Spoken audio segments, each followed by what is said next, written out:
Hi friends, அஸ்லாம் வலைக்கம். இன்றைக்கி என்ன செய்ய போகிறோம்னா முழு மல்லியை வச்சு சட்னி அரைக்க போகிறோம். அவங்க எப்படின்னு பார்க்கலாம். அதுக்கு தேவையான பொருள் வந்து அரை பவுல் வந்து தனியாக எடுத்துக்கிட்டேன், முழு மல்லி எடுத்துக்கிட்டேன், அரை கப்பு வந்து தேங்காய் எடுத்துக்கிட்டேன், சின்ன வெங்காயம் ஒரு 6 எடுத்துக்கிட்டேன், பட்டை மிளகா 4, பெரிய வெங்காயம் ஒரு 4, அரை மூடி தேங்காய் அதெல்லாம் எடுத்துங்க.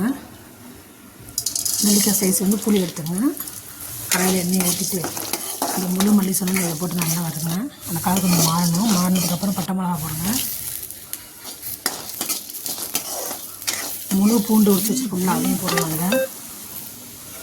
சின்ன வெங்காயம் போடுங்க, அப்புறம் பெரிய வெங்காயம் போடுங்க,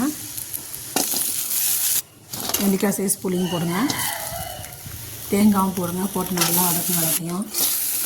எல்லாம் நல்லா வதங்கி வரணும். இந்த பச்சை வாசனை இல்லாமல் போடுறது நல்லாயிருக்கும். நல்லா வதக்குங்க. நல்லா வதக்கினதுக்கப்புறமா ஆறுனதுக்கப்புறம் மிக்சியில் போட்டு அரைங்க. பட்டு போல் அரைச்சிடணும்.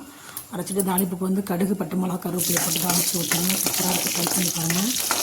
இந்த சட்னி நல்லா டேஸ்ட்டாக இருக்குது, நல்லா வாசமாக இருக்குது. வறுக்கும் போதே அந்த வாசனை தாங்க முடியல. இட்லி தோசையும் சூப்பராக இருந்துச்சு. சுட சுட சோறுலேயும் சாப்பிடுங்க. சூப்பராக இருக்குது. ட்ரை பண்ணி பாருங்கள். இந்த வீடியோ பிடிச்சிருந்தா லைக் பண்ணுங்கள், கமெண்ட் பண்ணுங்கள், ஷேர் பண்ணுங்கள், மறக்காமல் சப்ஸ்கிரைப் பண்ணுங்கள். இதை ட்ரை பண்ணி பார்த்துட்டு எப்படி இருக்குன்னு கமெண்ட் பண்ணுங்கள்.